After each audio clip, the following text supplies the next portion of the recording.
సదాశివరాయల పరిపాలన కాలం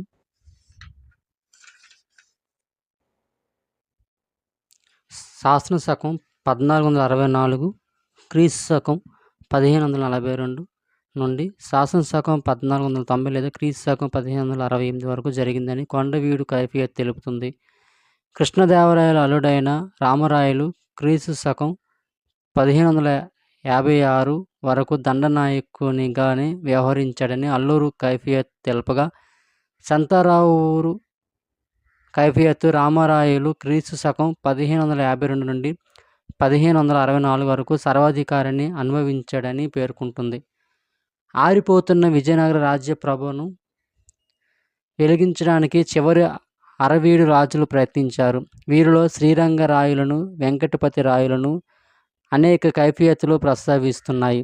అరవీడు రాజవంశం క్రీస్తు శకం 1578 వరకు ప్రభుత్వం సాగించినట్లు ఎక్కువ శాతం కైఫియత్తులో నమోదు కాగా, ఒక్క వేరూరు కైఫియత్తులో మొదటి శ్రీరంగరాయలను మల్కి విభురాము జయించినట్లు ఉదహరించబడింది. మొదటి శ్రీరంగరాయలు క్రీస్తు శకం 1572-85 సంవత్సరాల నడుమ పరిపాలించాడు. గజపతులు కళింగ రాజ్యాన్ని క్రీస్తు శకం 1435 నుండి 1538 వరకు పాలించారు. కైఫియత్తులు గజపతి వంశానికి మూలపురుషుడైన కపిలేంద్ర గజపతిని మొదలుకొని ప్రతాపరుద్ర గజపతి వరకు గల రాజులను ప్రస్తావిస్తున్నాయి. ఆరంట్లకోట కైఫియత్ ప్రకారం కపిలేంద్ర గజపతి దొడ్డుగల్లు సీమలో ధర్మ పరిపాలన చేశాడు. ఈ సీమ విశాఖపట్నం జిల్లాలోనిది. కపిలేంద్రుడు సింహాసనం అధిష్ఠించాక సామంతులను లొంగదీసుకున్నాడు, రాజ్యాన్ని అదుపులో పెట్టాడు. ఈ సమయంలోనే దొడ్డుగల్లు సీమ కపిలేంద్రుడి అధీనమైంది. క్రీస్తు శకం 1460 నాటికి కర్నూలు జిల్లాలోని కొన్ని భాగాలు ఆయన స్వాధీనమయ్యాయి. క్రీస్తు శకం 1404లో కపిలేంద్ర గజపతి మనవడైన దక్షిణ కపిలేశ్వరుడు కొండపల్లి, అద్దంకి, వినుకొండ, దండపడ మరియు చంద్రగిరి మొదలైన తెలుగు ప్రాంతాలను జయించాడు. కపిలేంద్రుని అనంతరం పురుషోత్తమ గజపతి రాజైనాడు. ఈయన రాజైన వెంటనే వారసత్వ కలహాలు ప్రారంభమయ్యాయి. కొండవీటి రాజప్రతినిధిగానున్న హంవీరుడు మరియు అతని కుమారుడైన దక్షిణ కపిలేశ్వరుడు రాజ్యంలో తిరుగుబాటును ప్రోత్సహించారు. కపిలేంద్రుడు సవతి సంతానాన్ని కాదని పురుషోత్తముడిని రాజుగా ప్రకటించినందువల్ల ఈ తిరుగుబాట్లు జరగడం మొదలైనాయి. ఇదే కారణాన్ని కటకరాజు వంశావళి మరియు జగన్నాథం కైఫియత్తులు పేర్కొంటున్నాయి. హంవీరుడు తన స్థానాన్ని పదిలం చేసుకోవడానికి బహ్మనీ సుల్తానుల సాయం కోరాడు. వారికి సామంతునిగా ఉండటానికి రాజీ పడ్డాడు. పురుషోత్తముడు హంవీరునిపై దాడి చేశాడు. ఇరు పక్షాల వైపు నష్టం జరిగింది. క్రీస్తు శకం 1441లో 12 సంవత్సరాల కరువు తెరపి ఇవ్వడంతో హంవీరునిపై తిరిగి దాడి చేయడానికి పురుషోత్తముడు పూనుకున్నాడు. కొండవీడుకు సేనానాయకుడైన కోట భీమరాజు హంవీరునిపై తిరుగుబాటు చేసి పురుషోత్తముడిని ఆహ్వానించాడు. ఈ దాడిలో విజయం సాధించిన పురుషోత్తముడు కొండవీటికి భీమరాజునే ప్రతినిధిగా నియమించాడని కొల్లూరు కైఫియత్ పేర్కొంటుంది. ఈయన తరువాత కొండవీడుకు సురతానిగా సర్వేపల్లి తిమ్మారెడ్డి నియమింపబడినాడని సంతరావూరు కైఫియత్ తెలుపుతుంది. అల్లూరు కైఫియత్తు ప్రకారం తిమ్మారెడ్డి క్రీస్తు శకం 1514 వరకు ప్రభుత్వం నడిపాడు. క్రీస్తు శకం 1497లో పురుషోత్తమ గజపతి మరణించాక ప్రతాపరుద్ర గజపతి సింహాసనాన్ని అధిష్ఠించాడు. క్రీస్తు శకం 1514లో కొండవీడును కృష్ణదేవరాయలు జయించడంతో తెలుగు నేలపైన గజపతుల ప్రభావం అంతరించింది. కైఫియత్తుల్లో ప్రస్తావించబడిన లాంగుల గజపతి, విశ్వేశ్వర గజపతి, విద్యాధర గజపతి, వీరభద్ర గజపతి, విశ్వాంబర దేవుడు, గణపతి దేవుడు, బాలభాస్కరుల గురించి పరిశీలించాల్సి ఉంది. శంతరావూరు కైఫియత్తు ప్రకారం పురుషోత్తమ గజపతికి ముందర కళింగ రాజ్యాన్ని లాంగుల గజపతి, విశ్వేశ్వర గజపతి, విద్యాధర గజపతులు స్వల్పకాలం పరిపాలించారు. కొండవీడుకు గజపతుల ప్రతినిధులుగా జగదేవు జగపతి, విశ్వాంబర దేవుడు, గణపతి దేవుడు వ్యవహరించారు. విశ్వాంబర దేవుని కుమారుడు గణపతి దేవుడని గన్నెపూడి కైఫియత్తు గణపతి దేవుని కుమారుడు బాలభాస్కరుడని దుగ్గిరాల కైఫియతు తెలుపుతున్నాయి. కృష్ణరాయల అనంతరం గజపతులు కొండవీడుని తిరిగి ఆక్రమించుకోవడానికి ప్రయత్నించి విఫలమయ్యారు. రెడ్డి రాజులు 1420 నుండి పరిపాలించారు. వీరి పరిపాలనా కాలాన్ని 2-3 సంవత్సరాలు అటు ఇటుగా కైఫియతులు పేర్కొంటున్నాయి. కూచిపూడి కైఫియతు ప్రకారం రెడ్డి రాజుల ప్రభుత్వం క్రీస్తు శకం 1318లో మొదలు కాగా, కొప్పర్రు కైఫియతు క్రీస్తు శకం 1319వ సంవత్సరాన్ని పేర్కొంటుంది. వరగాని కైఫియతు ప్రకారం క్రీస్తు శకం 1320 నుండి 1418 సంవత్సరాల వరకు రెడ్డి రాజుల ప్రభుత్వం ఉంది. ప్రత్తిపాడు కైఫియతు వీరి పాలన 1420 నుండి జరిగిందని తెలుపుతుంది. దాదాపు అన్ని కైఫియత్తుల్లోనూ రెడ్డి రాజులు 100 సంవత్సరాల పాటు రాజ్యం ఏలారని పేర్కొనడం జరిగింది. కానీ రెడ్డి రాజులు 1324-25లో రాజ్యానికి వచ్చారు. గోల్కొండ సుల్తానులు. తెలుగు నేలపై గోల్కొండ సుల్తానుల ప్రభావం తల్లికోట యుద్ధానంతరం మొదలైంది. మల్కీభారామునిగా పిలువబడే ఇబ్రాహీం కుతుబ్ షా కొండవీటి దుర్గానికి ముర్తజా అను పేరు గల సర్దారును నియమించాడు. తల్లికోట యుద్ధంలో పారిపోయిన తిరుమల రాయులు ఈ ముర్తజాను ఓడించి కొండవీటిని తిరిగి పట్టుకున్నాడు. దీనిని క్రీస్తు శకం 1580లో శ్రీరంగరాయల నుండి ఇబ్రాహీం కుతుబ్ షా పునరాక్రమించాడు. గోల్కొండ సుల్తానులో ఇబ్రాహీం కుతుబ్ షా మరియు తానీషాలను కైఫియతులు పదే పదే ప్రస్తావించాయి. గోల్కొండ రాజ్యాన్ని క్రీస్తు శకం 1687లో మొఘలాయిలు స్వాధీనం చేసుకున్నారు. కైఫియతుల్లో వీరి పాలనను మొఘలాయి అమలు అని పేర్కొనడం జరిగింది. వీరి పాలన క్రీస్తు శకం 1724 వరకు సాగింది. ఈస్ట్ ఇండియా కంపెనీ పాలన. ఆంధ్ర ప్రాంతంలో కంపెనీ పాలన క్రీస్తు శకం 1748లో మొదలైంది. 1756 వరకు 1763 వరకు ఆంగ్లేయులకు ఫ్రెంచి వారికి నడుమ కర్ణాటక 7 ఏండ్ల యుద్ధం జరిగింది. ఇందులో ఆంగ్లేయులు జయించారు. గంజాం మొదలుకొని గుంటూరు వరకు గల కోస్తా ప్రాంతాన్ని ఆంగ్లేయులు ఫ్రెంచి వారి నుండి పొందారు. 1788లో గుంటూరును ఆక్రమించారు. క్రీస్తు శకం 1800లో రాయలసీమను నిజాం నుండి తీసుకున్నారు. దక్షిణ ఆర్కాట్ నవాబు పదవీ విచ్యుతితో చిత్తూరు, నెల్లూరు జిల్లాలు కంపెనీకి దక్కాయి. 19వ శతాబ్దం మొదలయ్యే నాటికి ఆంధ్రదేశంలోని 2 ముఖ్య ప్రాంతాలైన సర్కార్, రాయలసీమలు కంపెనీ వంశం కాగా, మిగిలిన తెలంగాణ ప్రాంతం నిజాం ఆధీనంలో ఉండిపోయింది. క్రీస్తు శకం 1763 నుండి ఆంగ్లేయులకు వ్యతిరేకంగా జమీందారుల తిరుగుబాట్లు ప్రారంభమయ్యాయి. క్రీస్తు శకం 1837 నాటికి కంపెనీ ప్రభుత్వం వీటిని అణిచివేసింది. క్రీస్తు శకం 1858 వరకు కంపెనీ పాలన సాఫీగా సాగిపోయింది.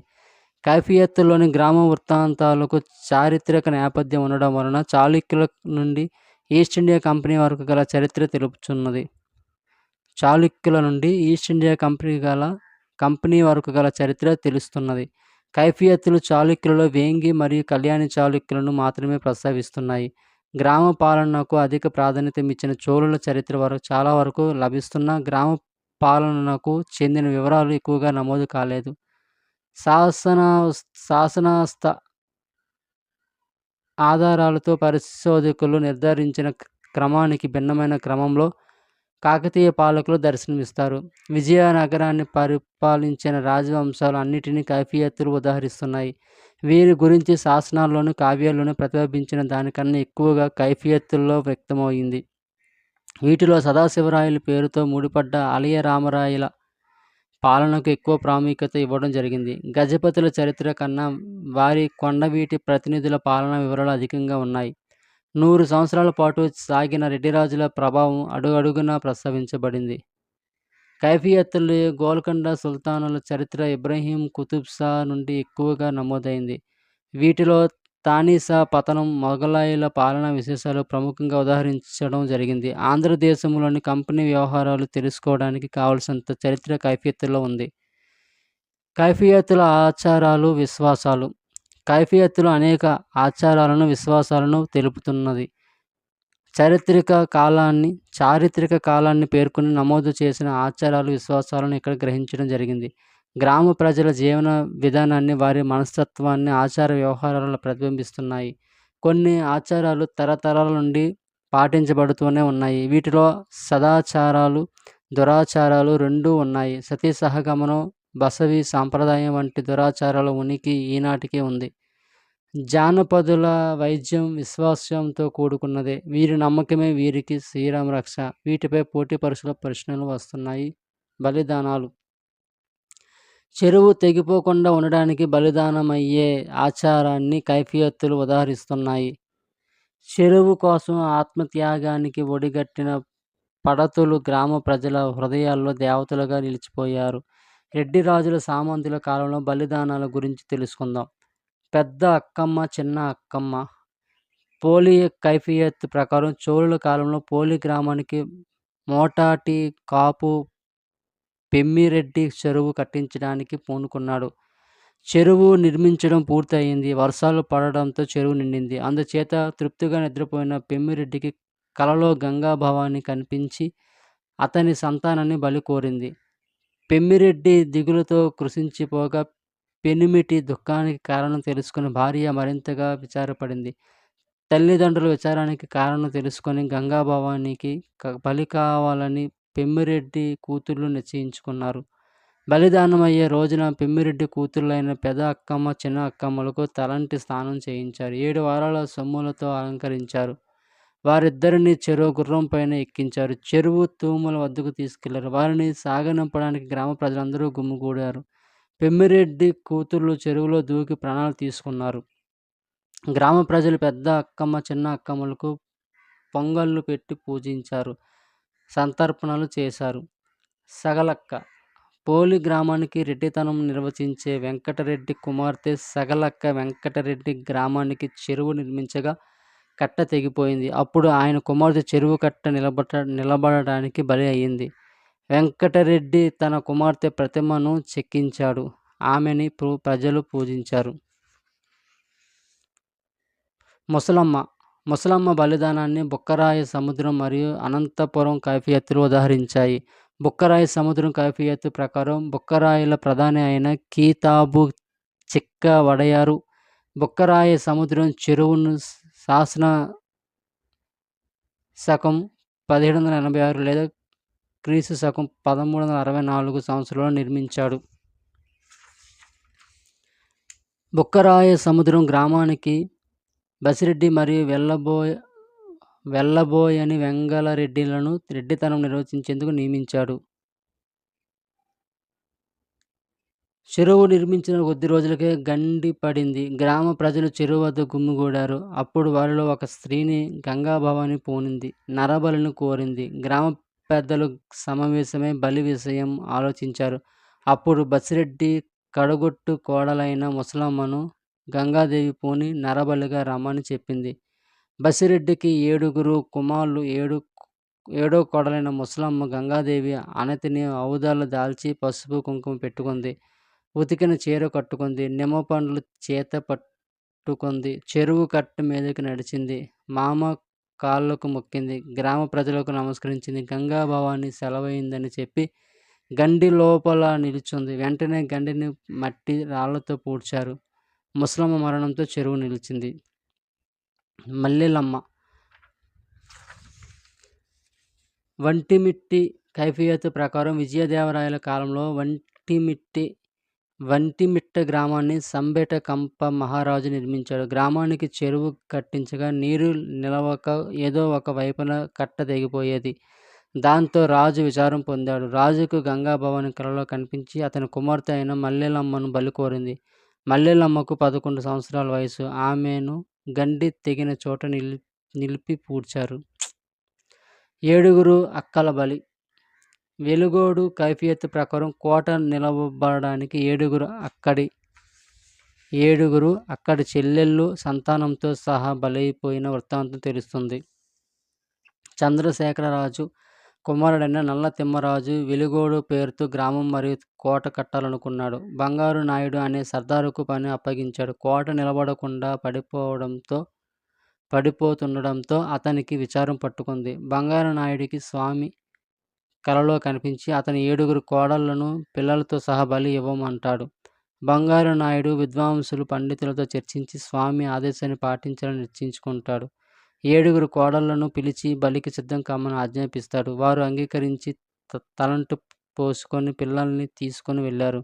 వీరిలో 7వ కోడలికి సంతానం లేనందున ఆమె యాచడు అనే పిల్లవాడు ఆడుకుంటుంటే ఎత్తుకుని పోతుంది. వీరందరినీ కోటకు బలి ఇస్తారు. వీరిని కోటకు పడమర బురుజులో బలి ఇచ్చారు. కాబట్టి బురుజుకు 7 అక్కల బురుజు అనే పేరు వచ్చింది. యాచడును బలిచ్చినందున వీరు సంతతికి బంగారు యాచమ నాయని వారు అనే పేరు వచ్చింది. సతీ సహగమనం. కైఫియత్తులో సతీ సహగమనానికి చెందిన ఉదంతాలు నమోదయ్యాయి. వీటిని అణుగు మునుములు గుండాన పడటం, చిచ్చు పెట్టుకోవడం అంటూ పేర్కొనడం జరిగింది. యుద్ధంలో మరణించిన భర్తలతో భార్యలు అణుగు మునుములు చేస్తారు, చిచ్చు పెట్టుకుంటారు. యుద్ధ ఫలితం ముందే తెలిసిన సందర్భాల్లో చిచ్చు పెట్టుకోవడం జరుగుతుంది. బొబ్బిలి కైఫియత్తు ప్రకారం బొబ్బిలిపై బుస్సీతో కలిసి విజయరామరాజు విరుచుకపడగా పరాజయం తథ్యమని రంగారావు భావించాడు. ఆయన ఆజ్ఞానుసారం బొబ్బిలి వీరులు స్త్రీలందరినీ ఒక ఇంట్లో చేర్చి చిచ్చు పెట్టారు. రంగారావు భార్య మల్లమ్మ తన పసుపు కుంకుమ నీలపమని విజయరామరాజుని వేడుకుంటూ వర్తమానం పంపించింది. అతడు మల్లమ్మను అవమానిస్తూ లేఖ వ్రాయడంతో అంతఃపుర స్త్రీలు చిచ్చు పెట్టుకొని చనిపోయారు. చిట్టివేలి కైఫియత్తు ప్రకారం పొత్తాపి మరియు నెల్లూరు రాజులకు జరిగిన యుద్ధంలో మరణించిన తమ భర్తల శరీరాలతో భార్యలు అణుగు మునుములు చేశారు. కంపెనీ కాలంలో సహగమన దురాచారం ఉంది. వెరూరు కైఫియత్తు ప్రకారం అచ్చిరాజు అచ్చమ్మ అని పేరంటాలు చేసిన సాగుమానం గురించి తెలుస్తుంది. పట్టపు రావి కైఫియత్తు ప్రకారం యుద్ధరంగంలో పడి ఉన్న ఖడ్గతిక్కన తలను అతని భార్య తీసుకొని సహగమనం చేసింది. విజయనగర రాజ్యంలో స్త్రీలు గుండాన పడిన 2 ఉదంతాలు తెలుస్తున్నాయి. శేషమాంబపురం కైఫియత్తు ప్రకారం మడితం గ్రామంలోని భీమేశ్వరుని లింగబలిజ వాళ్ళు క్రమం తప్పకుండా ప్రతిరోజు కొలిచేవారు. వీరిని భక్తులు అంటారు. వీరు ఆలయానికి వచ్చే ముందు నదిలో అనుష్ఠానం చేసుకొచ్చేవారు. ఒకరోజు భక్తులు యథాప్రకారం నదికి వెళ్లారు. నదికి ప్రవాహం వస్తున్న సంగతి గ్రామస్తులు భక్తులకు చెప్పకుండా ఊరుకున్నారు. దాంతో నదీ ప్రవాహంలో చిక్కి భక్తులు మరణించారు. వీరి స్త్రీలు గ్రామస్తులను శపించి గుండాన పడ్డారు. మునుమలపాడు కైఫియత్తు ప్రకారం చినమంగమ్మ అనే స్త్రీ తనను పెళ్లి చేసుకోదలిచిన పందెంలో పాల్గొని ప్రాణాలు కోల్పోయిన వ్యక్తి కోసం గుండాన పడింది. జంతు బలి. గ్రామంలో రోగాలు వ్యాపించి అరికట్టలేనప్పుడు గ్రామ దేవతలకు జంతు బలులు ఇచ్చి శాంతింపు చేయిస్తారు. పాముడి కైఫియత్తు ప్రకారం విజయనగర పాలనా కాలంలో పాముడి గ్రామంలో రోగాలు రొప్పులు రాగా గ్రామదేవత అయిన ముత్యాలమ్మకు పోతులు గొర్రెల్ని బలిచ్చారు.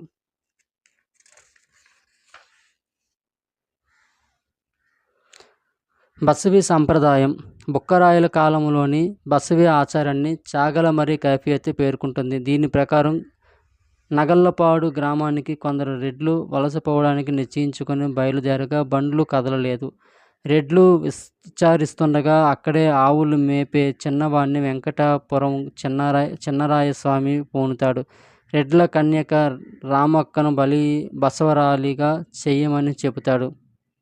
బసవి సంప్రదాయం కంపెనీ పాలన కాలంలో కనిపిస్తుంది. ఈ ఆచారం ఏ ఒక్క కులానికో పరిమితం కాలేదని తెలుస్తుంది. కవతాలం కైఫియత్తు ప్రకారం తలారి వృత్తి వాళ్ళలో ఆడ శిశువు జన్మించిన వెంటనే సాతానివాణ్ణి పిలిపిస్తారు. సాతానివాడు శిశువు భుజాలపై శంఖ చక్రాలను ముద్రిస్తాడు. శిశువు యుక్త వయస్కురాలైనాక మంచి రోజు నిర్ణయించి బసవిగా మారుస్తారు. ఆనాడు ఆమెకు పట్టుచీర కట్టబెట్టి ఆంజనేయ స్వామి గుడికి తీసుకుని వస్తారు. పుష్పమాలికతో ధ్వజస్తంభానికి కట్టివేస్తారు. అప్పుడు వారి కులంలో ఏ పురుషుడైతే 40-50 మందికి మధ్య మాంసాలతో విందు చేసి బసవికి పట్టుచీర ఇస్తాడో అతనికి బసవి 3 రోజుల స్వాధీనమవుతుంది. అటు తర్వాత బసవి ఇచ్ఛానుసారం ప్రవర్తిస్తుంది. వైవాహిక చారాలు. రెడ్డి రాజులో వివాహ కాలంలో పాటించుకున్న ఆచారాలను చావలి కైఫియత్తు పేర్కొంది. రెడ్డి రాజుల కాలంలో 8 సంవత్సరాల వయసు రాగానే పెండ్లి చేసేవారు. తగిన వరుణ్ణి విచారించి వివాహ సంబరములు సమకూర్చుకునేవారు. కళ్యాణ వేదిక కట్టించేవారు. ముత్తైదువులు పెండ్లి కుమార్తెను వేదిక వద్దకు తీసుకుని వెళ్ళేవారు. కంపెనీ పాలన కాలంలో గొల్ల కులస్తుల పెళ్లిలో 4 చెరుగులు పట్టుకునే ఉల్లెడ భజంత్రీలతో అరివేని భాసికలు తెచ్చుకుంటారని, పెండ్లి జరిగాక గుర్రంపైన వధూవరులను ఊరేగిస్తారని దాచేపల్లి ఠాణా తాలూకు కైఫియత్తులో నమోదైంది. ఇదే కైఫియత్తు ప్రకారం మాదిగ కులస్తులలో పెళ్లి కూతురిని ప్రదానం చేసి పెళ్ళికొడుకు ఇంటికి తీసుకొని వచ్చేటప్పుడు కుమ్మరి ఇంటికి అరివేని కొండలు తీసుకురావడానికి వెళ్ళినప్పుడు కంసాలి నుండి మట్టెలు మంగళసూత్రాలు తీసుకువచ్చే సందర్భంలో వీరు 4 చెరువులు పట్టిన ఉల్లెడ తెల్లకత్తి తీసుకొని కాలికి గజ్జెలు కట్టుకుంటారు. బాల్య వివాహాలను బుక్కరాయ సముద్రం కైఫియత్తు పేర్కొంటుంది. బాల్య వివాహాలు మొదట్లో పుణ్యకార్యంగా మొదలై దురాచారంగా స్థిరపడింది. విజయనగర రాజ్యంలో కన్నగొల్లల కులస్తులలో ఓలి ఆచారం ఉందని ఒక శాసనం పేర్కొంటున్నది.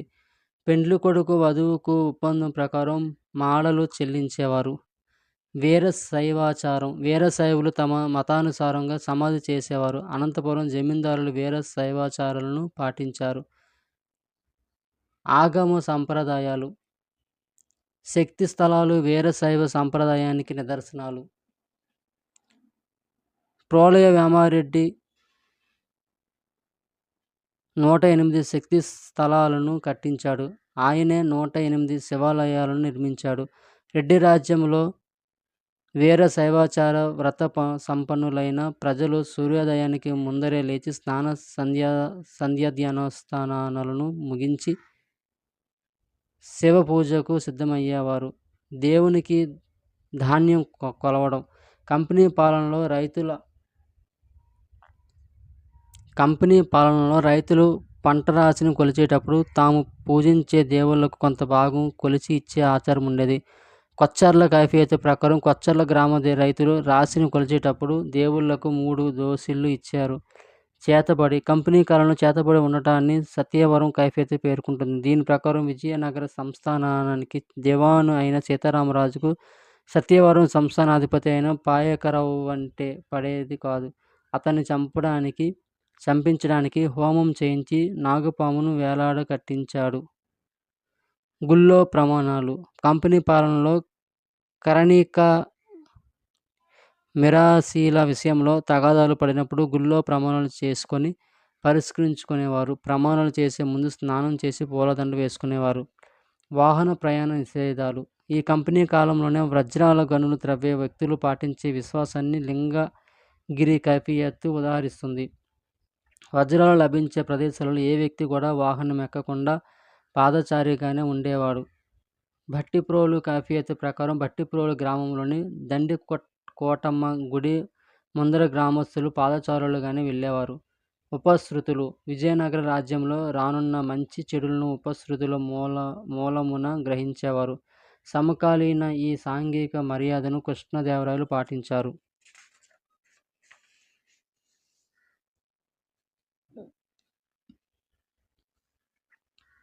రాయలు దిగ్విజయ యాత్ర చేయదలిచిన ఉపశృతి దేవతను తలుచుకొని ఒక రజకుని ఇంటిపై అక్షింతలు చెల్లించాడు. రజకుని ప్రవర్తన బట్టి జయపజయాలు కలుగుతాయని భావించాడు. అప్పుడు రజకుడు సంతోషంతో ఇలా పాడాడు: కొండవీడు మనదేరా, కొండపల్లి మనదేరా, కాదని ఎవడు వాదుకు వచ్చినా కటకం దనుక మనదేరా. ఈ పదంలోని శకునం శుభసూచకంగా తలచి రాయలు దండయాత్రకు ప్రయాణమయ్యాడు. వీటినే కృష్ణదేవరాయలు తూర్పు దిగ్విజయ యాత్రలు అంటారు. గ్రామీణ వైద్యం. గ్రామీణులు రోగాలు రొప్పులు వస్తే గ్రామదేవతకు మొక్కుకుంటారు. ఏదో ఒక ఆకో పసరో పూసుకుంటారు. వాటి మీద నున్న నమ్మకం వలన జబ్బు తగ్గితే సంతోషిస్తారు, లేకుంటే తమ కర్మతో సరిపెట్టుకుంటారు. గ్రామీణుల వైద్యం విశ్వాసంతో కూడుకున్నది. కైఫియత్తుల సేకర్తలు ఔషధ క్రియలకు ఉపయోగపడే మూలికల పేర్లను నమోదు చేస్తారు. వామనచర్ల కైఫియత్ ప్రకారం అడ్డికంది, చిత్రమూలం, ఎర్రపాలుడు, మంచివాలుడు, వెలుగడిక చెక్క, పెదమాని చెక్క, తీగెది రసును, జీడి గింజలు, మారేడు గింజలు, అడవి గుమ్మడి, వెలుగలింగ చెక్క, బూరుగ చెక్క, పులితొడుగు చెక్క, నల్లబాలుడు చెక్క, ఎడుదుల చెక్క, కాకియేరు గడ్డలు, న్యాలతాడి గడ్డలు, వెలుతురు వేళ్ళు, చినముష్టి, పెదముష్టి, తాండ్రకాయలు, పుసిరిగె, కానుగ, కరక్కాయలు మొదలైనవి మూలికలుగా వాడుతారు. కిమిడి కైఫియత్ కొన్ని ఫలజాతులు ఔషధాలుగా పనికి వస్తాయని తెలుపుతుంది. అవి కమల ఫలాలు, ఈడెపండ్లు, మామిడి, పనస, అరటి పండ్లు, దబ్బనిమ్మ, గజనిమ్మ, కిత్తరి, నార దెబ్బపండ్లు, పుల్ల దెబ్బపండ్లు. గుమ్ముడు చెట్టు కుష్ఠరోగులకు ఉపయోగపడతాయని మండ్రెండు కైఫియత్ పేర్కొంటుంది. జీడ్డు పేరుగల యాంటీసెప్టిక్ మెడిసిన్ ను కొండ సవరల కైఫియత్తు ఉదహరిస్తుంది. తరతరాల నుండి వస్తున్న ఆచార వ్యవహారాలను తెలుసుకోవడానికి మెకంజీ కైఫియత్తులు ఉపయోగపడుతున్నాయి. ఇవి గ్రామ ప్రజలను ప్రభావితం చేస్తాయి. సదాచారాలు సమాజం నుండి మటుమాయము కాలేవు. ప్రాణాలను బలి తీసుకునే దురాచారాలు ఎప్పుడైనా ఉనికిని కోల్పోతాయి. నరబలులు, సతీ సహగమనాలు ఇటువంటివే. స్త్రీని ఆటబొమ్మగా మార్చే బసవి సాంప్రదాయం వంటి ఆచారాలు సమాజానికి మచ్చల్లాగా మిగిలిపోతాయి.